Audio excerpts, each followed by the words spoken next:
La misa de este séptimo domingo después de Pentecostés nos dice: Oh Dios, cuya providencia no se engaña en sus disposiciones, te suplicamos apartes de nosotros todo lo dañoso y nos concedas todo lo saludable por Jesucristo nuestro Señor. Nos ponemos de pie para escuchar el Evangelio. Continuación del Santo Evangelio según San Mateo. En aquel tiempo dijo Jesús a sus discípulos: Cuídense de los falsos profetas, que vienen a ustedes vestidos con piel de oveja, mas por dentro son lobos rapaces. Por sus frutos los conoceréis. ¿Acaso se recogen uvas de los espinos o higos de los zarzales? Así todo árbol bueno da buenos frutos, y todo árbol malo produce frutos malos. No puede el árbol bueno dar malos frutos, ni el árbol malo dar los buenos.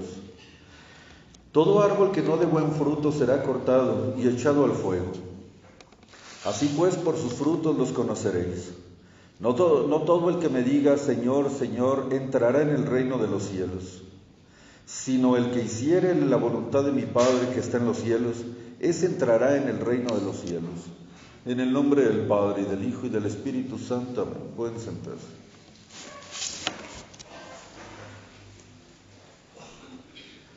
Los judíos, en alas de sus pasiones, habían tergiversado y malogrado la doctrina primitiva dada a nuestros primeros padres.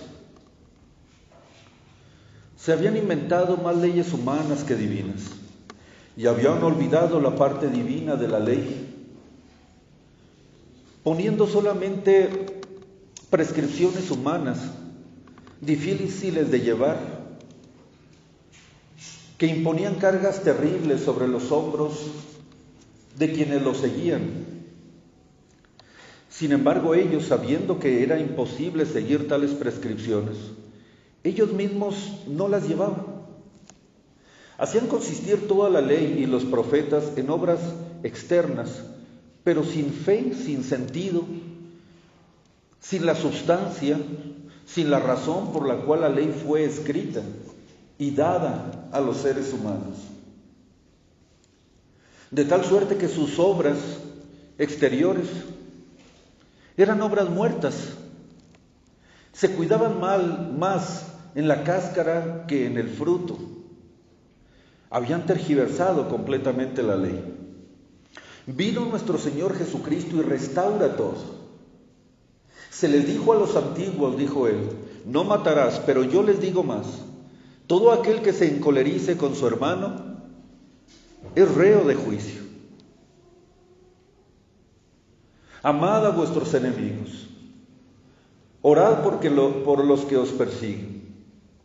Y sobre todo, en la Carta Magna, en la Constitución doctrinal de la Iglesia, en la Carta Moral de la Iglesia dada en el Sermón de la Montaña, nuestro Señor Jesucristo nos da las prescripciones de la nueva ley, las cuales, siguiéndola nosotros paso a paso, nos elevaríamos de la materia a alturas insospechadas de santidad, participando de la gracia de la misma naturaleza divina. Nuestro Señor dijo el tremendo sermón de la montaña y lo termina el sermón con el evangelio que acaban de ustedes escuchar, queridos fieles. La doctrina estaba restaurada. Los apóstoles, que eran su auditorio principal, después estaban los discípulos, después los fieles que venían de todas partes a escucharlo. La doctrina estaba enseñada, la doctrina antigua restaurada y mejorada. Ahora nuestro Señor mandaría a sus apóstoles a predicar la doctrina con su mismo poder y autoridad. La doctrina, la cual si se conserva incólume, salvaría las almas y las llevaría por el camino de la verdad. Pero esta doctrina tiene una necesidad de ser entendida y atendida de una manera perfecta. Esta doctrina tiene una condición, que para salvar a las personas la tienen que guardar del 0 al 100%. No el 99%, no el 98%. Cualquiera que quiera ser salvo deberá de conservar la doctrina católica, apostólica y romana dada por nuestro Señor Jesucristo en toda su pureza y en toda su integridad. No podemos ser 99% católicos, no podemos creer un 99% de la doctrina y solamente un 1% negarla. Porque aquella persona que negara algún dogma católico, alguna fe católica, inmediatamente quedaría fuera de la iglesia y por lo tanto fuera de la salvación, porque fuera de la iglesia no hay salvación. Pero ¿cómo han de creer las gentes si no hay quien les predique? ¿Y cómo se les predicará si no hay predicadores enviados? Porque en todo el orbe de la tierra se ha de escuchar la voz de Dios.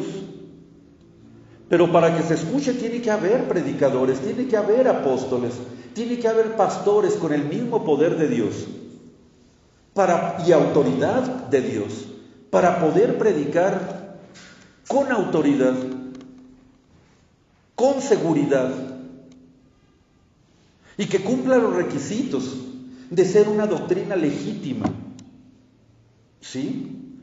Cualquier persona se puede aprender un libro de texto de religión.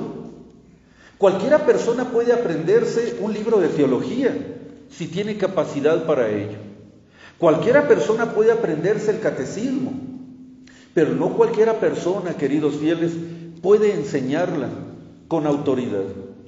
Solamente los ministros de Jesucristo nuestro Señor, los sacerdotes católicos, son los que tenemos la autoridad para predicar la doctrina y la asistencia del Espíritu Santo Dios para poder entregárselas a ustedes. Solamente aquellos ministros unidos, los sacerdotes, predican con la autoridad de su obispo. Y si su obispo les quita el permiso para predicar, su predicación se convierte ilegítima, se convierte inválida, se convierte en algo nulo, en algo que no puede salvar las almas de las personas. Porque para predicar la doctrina de Cristo se requiere legitimidad. Y esta legitimidad, en el caso de los presbíteros y diáconos, se les da por medio de su obispo. ¿Y los obispos cómo adquieren esta legitimidad? La adquieren por medio de su unión con el Papa, con un verdadero Papa, por supuesto.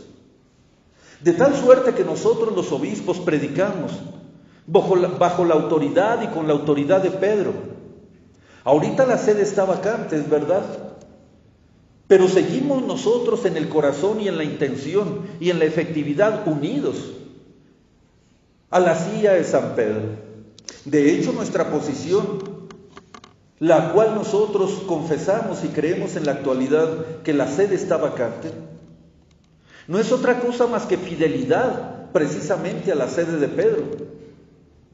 No es rebeldía, no es separación, no es falta de creencia en la silla de Pedro, no es falta de respeto, al contrario, porque respetamos la silla de Pedro, porque respetamos la cátedra de Pedro, porque respetamos, amamos y creemos y obedecemos a la silla papal, a la autoridad petrina. Es por eso que estamos en esta situación. Si nosotros no respetáramos a Pedro, ni a la silla de San Pedro, ni a la cátedra de San Pedro, ni a la autoridad de San Pedro, y predicáramos una doctrina personal, pues estaríamos con los modernistas, estaríamos con los ortodoxos, estaríamos con los evangélicos, estaríamos con los cismáticos.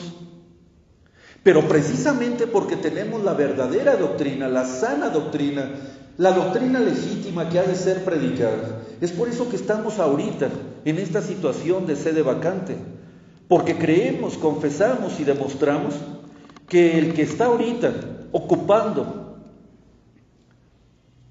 aquella cátedra que en otro tiempo fue la sagrada cátedra de San Pedro, no es un legítimo papa.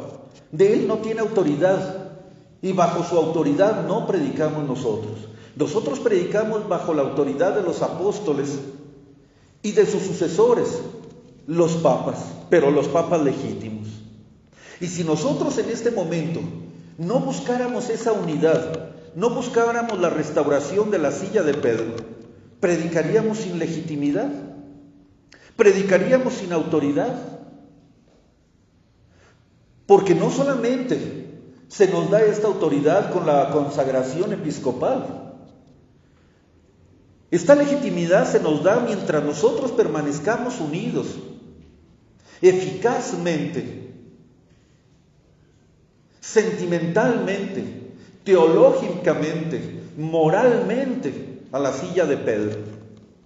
De tal suerte que en el momento en que haya un papa legítimo, nos simpatice o no nos simpatice, nos agrade o no nos agrade, tenemos que obedecerlo, amarlo, respetarlo y seguirlo.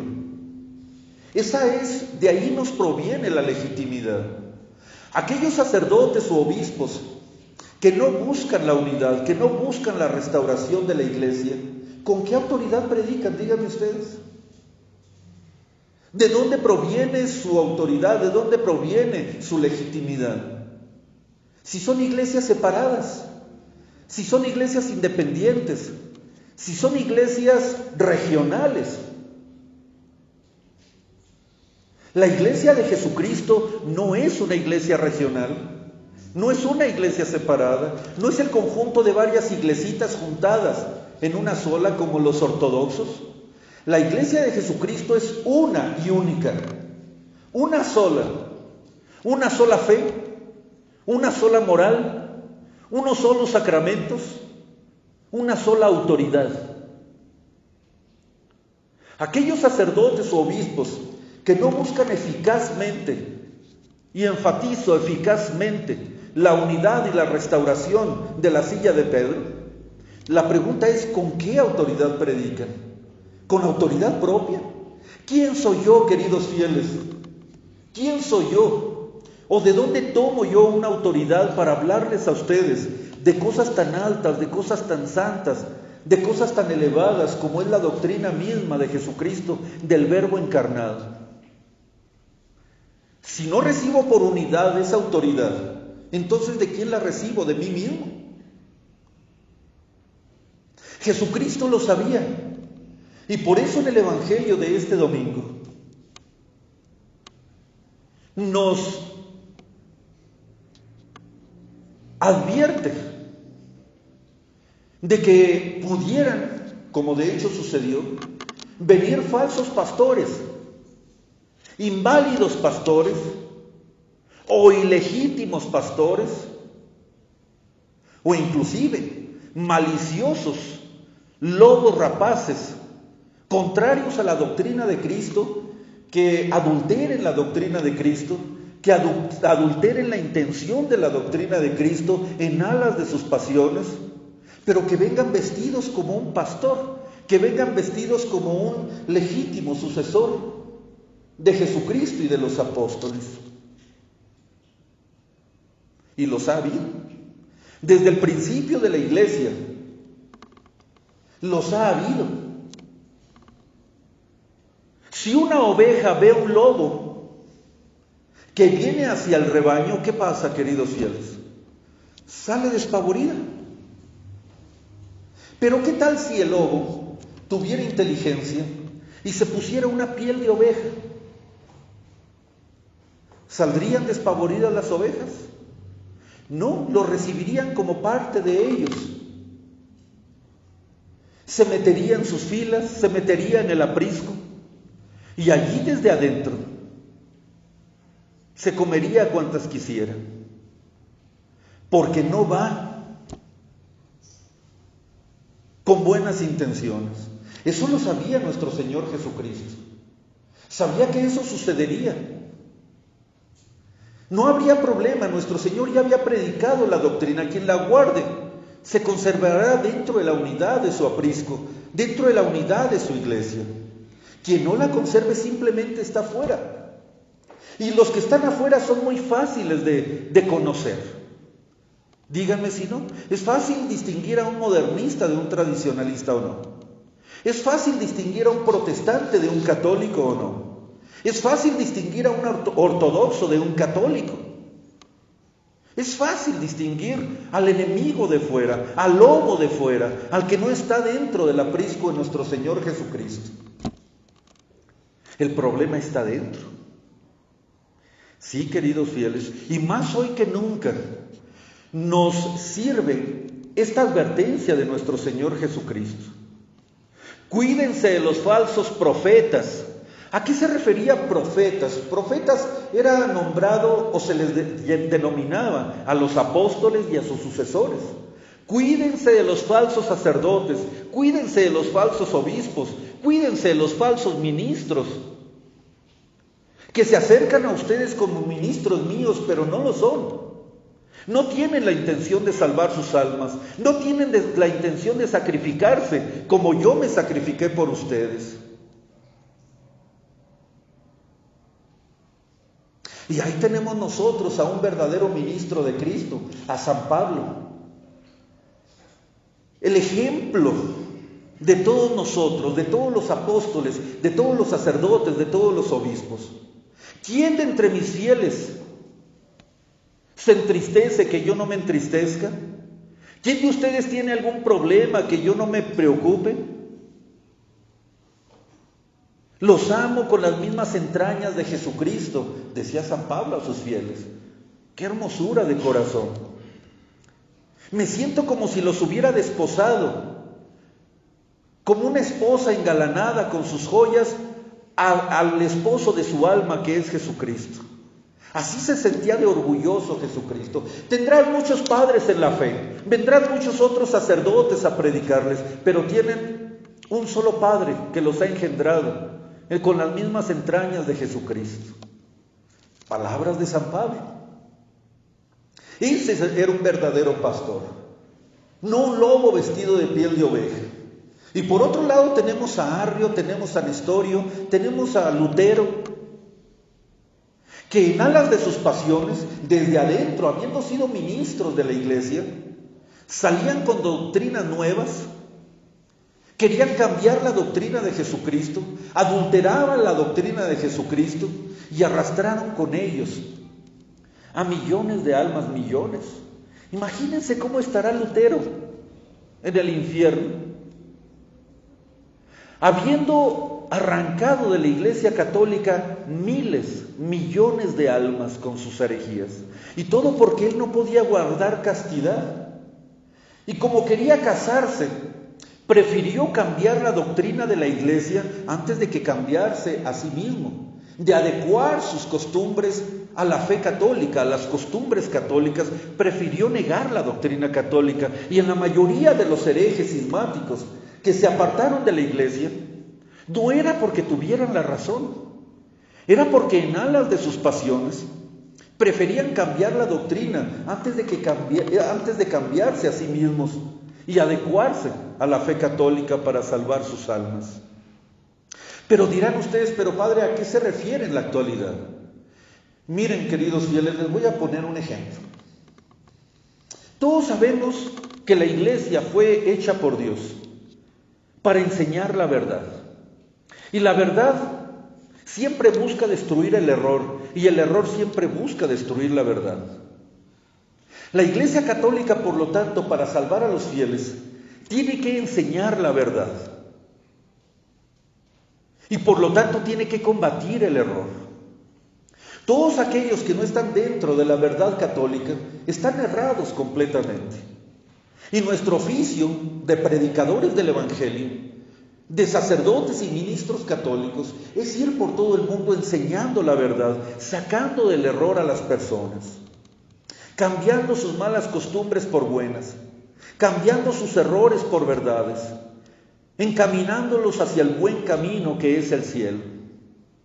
En todo el transcurso de la iglesia ha habido herejías, ha habido separaciones, ha habido errores que la iglesia tiene que combatir. Esos ministros del error, esas nuevas sectas, esas nuevas iglesias Son lobos que tratan de arrancar del aprisco de nuestro Señor las ovejas que son los fieles.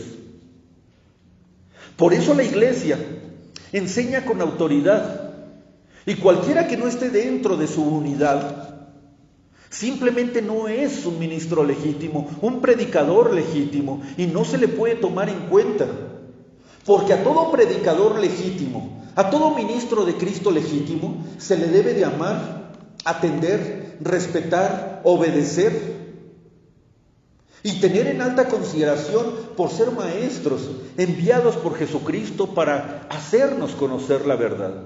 Pero cualquier ministro que no sea legítimo, que no esté dentro de la unidad de la fe católica, de la Iglesia católica, no se le debe de tener la misma consideración. Se tiene que dudar de su doctrina. Se tiene que poner en tela de juicio lo que ellos prediquen. A un ministro de la iglesia no, porque mientras predique la doctrina de Jesucristo es infalible, porque es maestro enviado por Jesucristo. Mientras esté unido a Pedro, mientras esté unido al magisterio eclesiástico, su magisterio es infalible. Mientras predique la doctrina católica, la cual es infalible. De tal suerte que el Papa, un Papa legítimo por supuesto, al enseñar la doctrina católica es infalible.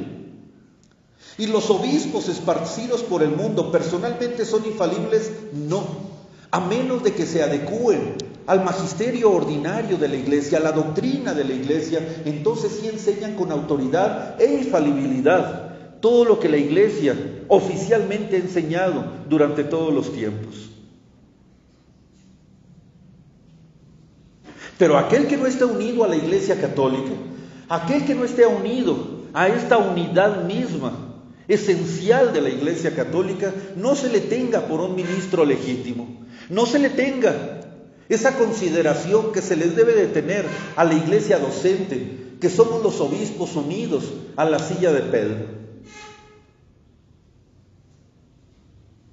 Pero dirá ustedes, pero padre, ¿quiénes son sí y quiénes son no ministros legítimos de Jesucristo?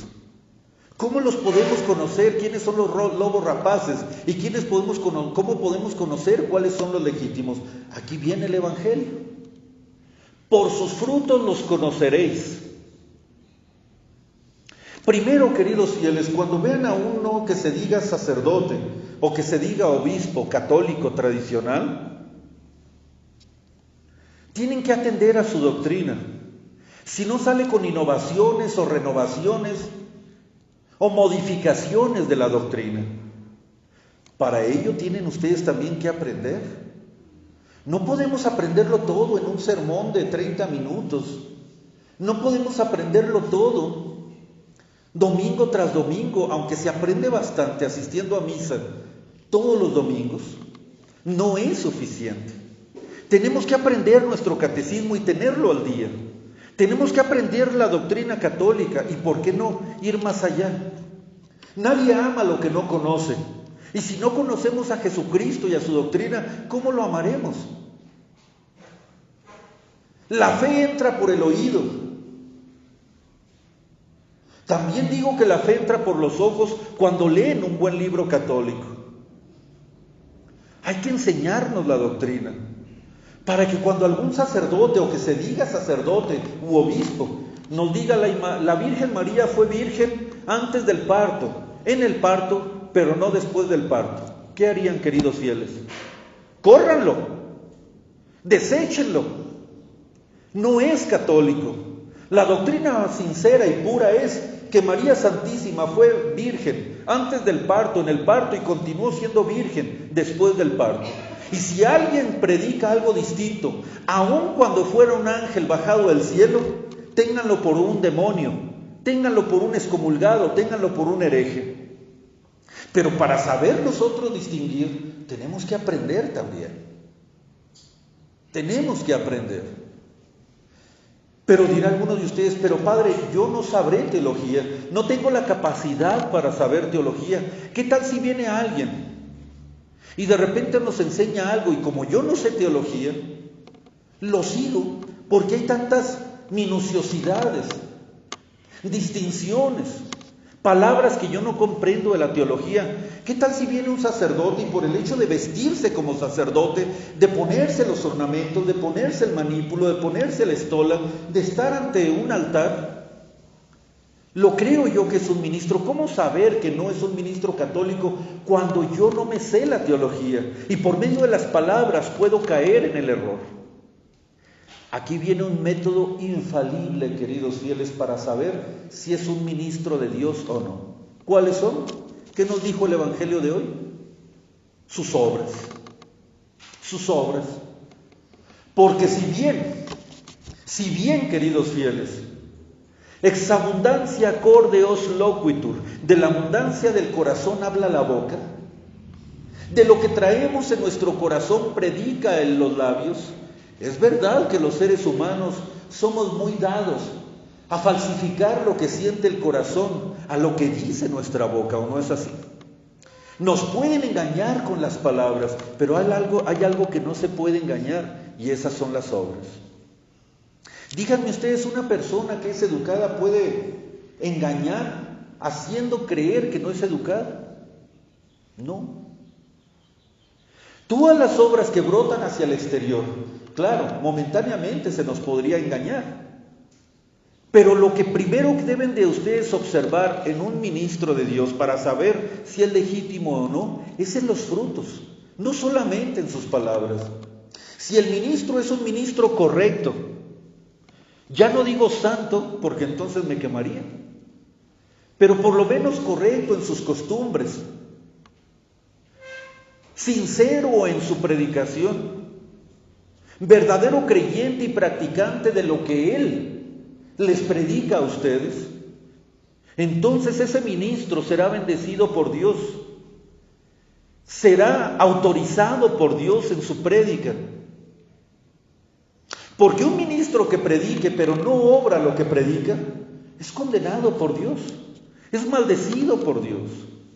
Entonces San Pablo, el ejemplo que les acabo de poner, decía: por eso yo castigo mi cuerpo y lo reduzco a servidumbre. Practico la penitencia, practico la oración, trabajo con mis propias manos, practico las virtudes que Dios nos encargó. No sea, dice San Pablo, que predicándole a los demás resulte ser yo condenado. Qué grande es San Pablo. Qué grande es San Pablo, que practicaba lo que él mismo predicaba. Y eso le daba autoridad y credibilidad a su doctrina. Porque él no predicaba con razonamientos humanos, sino que predicaba con la virtud del Espíritu Santo. Y sus obras y su adecuación de costumbres a su prédica era lo que le daba tanta autoridad, después de la autoridad de Dios, a su predicación. Ahora les digo yo a ustedes, queridos fieles, vean en los ministros, en primer lugar, si conservan la fe católica íntegra. En segundo lugar, si ellos viven su fe. No les pido que exijan, pero deberían de exigirle a los ministros que sean santos. Porque cualquiera que se pone en esta cátedra, en este púlpito, y no practica lo que predica, se convierte en un cínico, se convierte en un engañador, que a lo mejor no les da una mala doctrina, pero él cada vez que abre su boca se condena a sí mismo porque no practica lo que predica. Hay que observar sus costumbres, sin embargo teniendo en cuenta que son seres humanos débiles como nosotros. Por eso rezaremos por nuestros ministros, rezaremos por nuestros predicadores, rezaremos por nuestros sacerdotes, para que Dios les dé la fortaleza, la sabiduría y la permanencia en la fe hasta la muerte, y que al final, después de su muerte, les dé la gloria de todos sus trabajos. Rezamos por nuestros sacerdotes, porque ellos son débiles también, y pueden caer en el error, y pueden perder la fe, y también pueden pecar, y también pueden perder su alma en el infierno. ¿Saben ustedes lo que le pasaría a un sacerdote si por sus pecados llega a caer en el infierno? ¿cómo le irá con el demonio? Ese sacerdote que, aunque sea malo en la vida, absolvió pecados, bautizó niños, casó a las parejas, celebró la Santa Misa. Cuando bautiza el sacerdote, aleja al demonio de ese niño. Qué terrible enemigo de Dios es el sacerdote, el predicador aquí en esta vida. Pero ay de aquel sacerdote que en la vida golpeó, que en la vida ahuyentó, que en la vida debilitó al demonio. Si se llega a condenar y caer en las manos del demonio, su peor enemigo, ¿cómo le irá en el infierno? Qué terrible será el castigo de un sacerdote que caiga en el infierno. Por eso hay que rezar por nuestros sacerdotes, queridos fieles, para que Dios los mantenga en fe y en buenas costumbres, y que sean santos, y que nunca abandonen las buenas costumbres y la fe. Pero aquellos obispos y sacerdotes que están fuera de la unidad, que están fuera de la Iglesia Católica, no se les debe de tomar en cuenta. Por sus frutos los conocerán. Hubo en una ocasión, queridos fieles, y les voy a decir algo muy personal. Hubo en una ocasión, cuando yo salí de aquella congregación que no guarda del todo las buenas costumbres ni la fe católica, en que me estuvieron atacando mucho por haberme salido de aquella congregación. Hablaban cosas espantosas de un servidor, me llamaban monstruo, endemoniado, etcétera, etcétera. Sin embargo, nunca pudieron describir por qué o cuál era la razón, con pruebas por supuesto, de sus ataques o de sus dichos contra un servidor. Nunca podrán descubrir ni han descubierto alguna falta de fe en las prédicas de un servidor. Siempre hemos predicado y por la doctrina católica daríamos nuestra propia vida, y no hemos cometido un error con la gracia de Dios acerca de la predicación de la fe católica.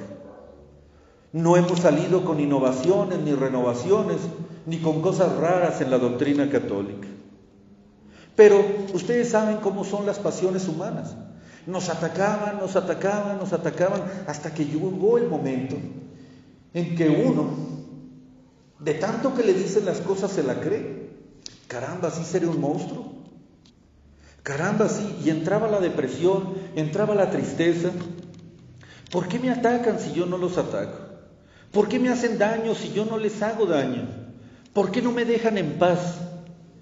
¿Por qué no me dejan libre seguir mi sacerdocio?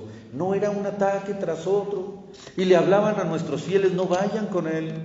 Nosotros somos los buenos, él es el malo. No vayan con él y no vayan para allá y demás. Y entonces llegó un momento, se los confieso y se los digo sinceramente, en que uno pensó: caramba, ¿sí seré el malo? ¿Sí estaré mal? ¿Te reprocha en algo la conciencia? Siento que no en cuanto a la fe.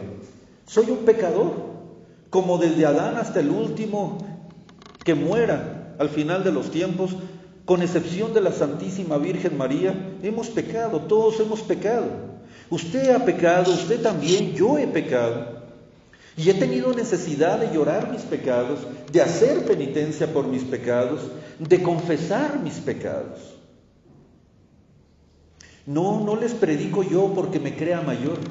No les predico yo porque me sienta mayor que ustedes. Al contrario, en mis fieles que son buenos, que son limpios, que son santos, a veces me avergüenza el ver que entre mis fieles hay gente más buena, más santa, más limpia, más practicante de la fe. Yo debería de ser mejor. Yo debería de ser más santo, más bueno, más limpio, más puro en todos los sentidos. Pero soy ser humano, que no es una justificación, porque mis pecados están ante la misericordia de Dios y ante el tribunal de la penitencia los he llorado. Y hacemos penitencia y haremos penitencia hasta el último día de nuestra vida por cada uno de ellos. No les predico porque me sienta mejor, sino porque tengo esa obligación. Y siento esa obligación, y me encanta esa obligación, de salvar mi alma, ayudando a salvarla de ustedes como un ministro de Cristo.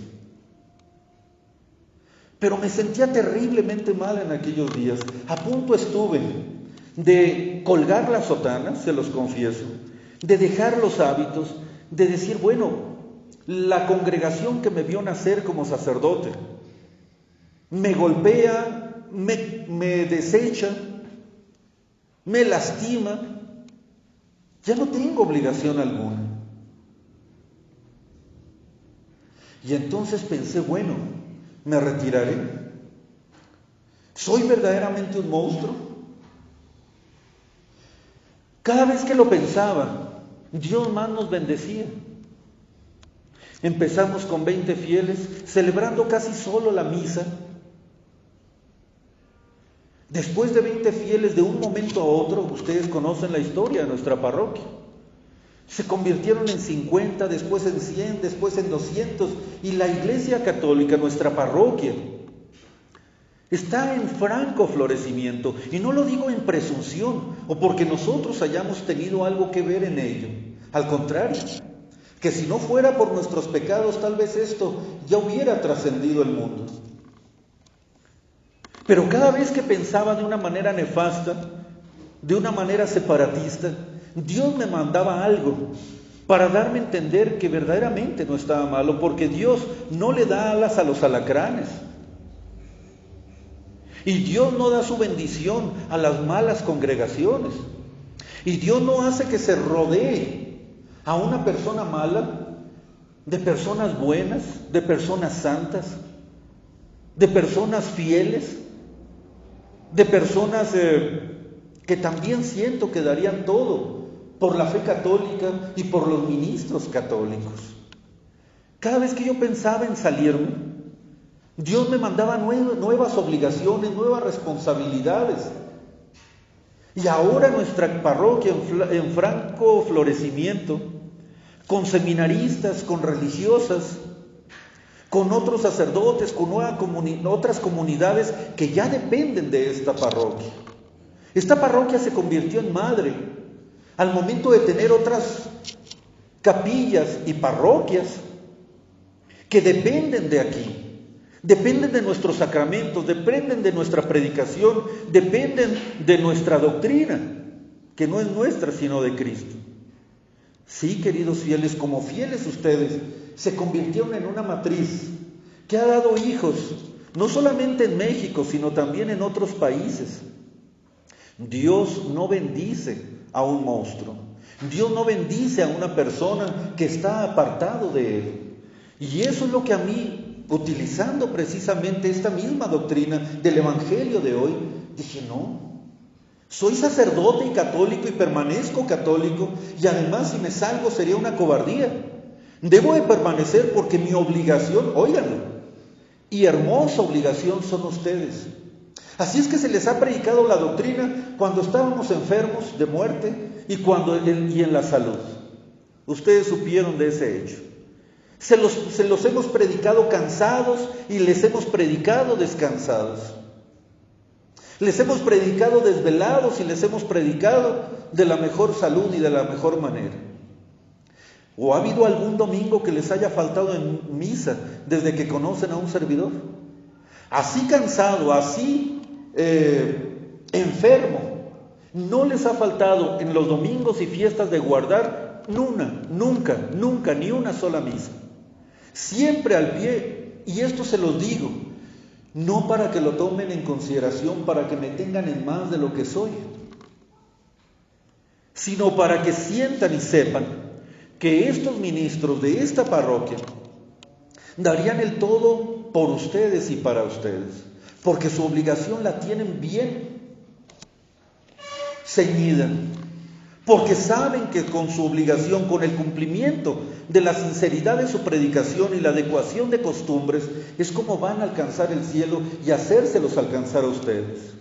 Así es que, queridos fieles, rueguen por sus sacerdotes y por sus ministros, rueguen por sus obispos y rueguen porque aquellos otros que se creen o pretenden ser obispos de la Iglesia católica verdadera, pero que no lo son, o se vayan o se conviertan sinceramente. Tenemos muchos ejemplos. Hace poquito salió un supuesto obispo en España, que en comparación de uno que se ve todo mal vestido, era un obispo en el exterior perfecto y precioso, con todos los ornamentos episcopales, con toda la presencia episcopal, y resultó ser un fraude total. Un embaucador, un engañador que llevó a muchas personas a la perdición. Tenemos aquí en México algunos obispos que se dicen tradicionalistas, pero que no buscan la unidad, que se la pasan denostando a los demás.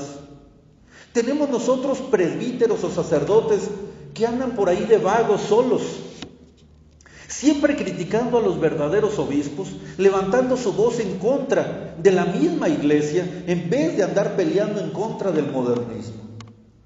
Tenemos gente que se dice fieles católicos, que tienen alguna página católica, que tienen algún blog católico y se dicen defensores, adalides de la doctrina católica y de la fe católica, y atínele contra quién pelean. ¿Contra el modernismo? ¿Contra el protestantismo? ¿Contra el pecado? No. Pelean contra los obispos católicos. Imagínense ustedes a un simple fiel, a un jovencito de 20 y tantos, apenas 30 años, discutiendo, maltratando, conjurando, golpeando la dignidad de un obispo, de algún sacerdote, en sus páginas, y se dicen católicos, se dicen que tener la verdadera fe católica. Lo que ellos no saben, que la fe no es meramente especulativa, la fe se practica. No todo el que me diga Señor, Señor entrará en el reino de los cielos. O como decía San Juan Crisóstomo a los judíos, ustedes se vanaglorian de tener la ley mosaica, se vanaglorian de ser el pueblo elegido, se vanaglorian de ser el pueblo escogido por Dios, pero sus obras contradicen todo eso. Así les digo yo a esos bloguercillos y a esos directores de páginas o de internet que se dicen católicos, pero que no obedecen a ningún obispo, lo obedecen mientras les convenga. Aquellos que andan denostando, golpeando, maltratando la dignidad episcopal y sacerdotal, ¿quiénes son ellos? Son lobos vestidos con piel de oveja, pero que tenemos la fe. También el demonio tiene fe, también los satanistas tienen fe, pero la fe que no se practica, la fe que no va unida a la moral, a una sana moral, a la práctica de la virtud, de nada sirve, al contrario, los condena más. ¿De qué sirve que te digas defensor de la fe cuando tus costumbres dicen todo lo contrario? Cuando tu obediencia es nula, cuando no tienes en consideración a la iglesia docente, cuando peleas al tú por tú con obispos y sacerdotes. Porque en internet, no sé si se han fijado, queridos fieles, pero la mayoría de las discusiones y de las peleas son entre civiles. Le podemos llamar la iglesia católica civil. A todos esos bloguecillos y páginas que se dicen católicas tradicionales, ¿han visto ustedes algún sacerdote ahí peleando y haciendo esto y aquello? La mayoría son civiles. Jovencitos que ni trabajan ni estudian y solamente por haber leído 2, 3 cositas ya se creen que pueden discutir con un obispo, que pueden discutir con un sacerdote. Caramba, qué tremendo atrevimiento. Son lobos vestidos con piel de oveja. ¿Tendrán fe? Una fe que solamente sirve para condenarlos porque no practican la virtud. Así es que si queremos saber si son verdaderos, legítimos, veamos primeramente sus obras de obediencia, obras de humildad, obras de virtud, obras de moral, obras de adecuación de las costumbres a la predicación, y entonces los tomaremos en cuenta. Mientras no suceda eso, son lobos vestidos con piel de oveja. Recen por sus sacerdotes, queridos fieles, para que ellos, conservando la fe hasta el último fin de su vida, arrastren con ellos a muchas almas al cielo, porque si no rezamos por nuestros predicadores y sacerdotes, se van a ir al infierno, Y al infierno tampoco se irán solos, sino que arrastrarán a todos los que sigan en sus falsas doctrinas. En el nombre del Padre, y del Hijo, y del Espíritu Santo. Amén.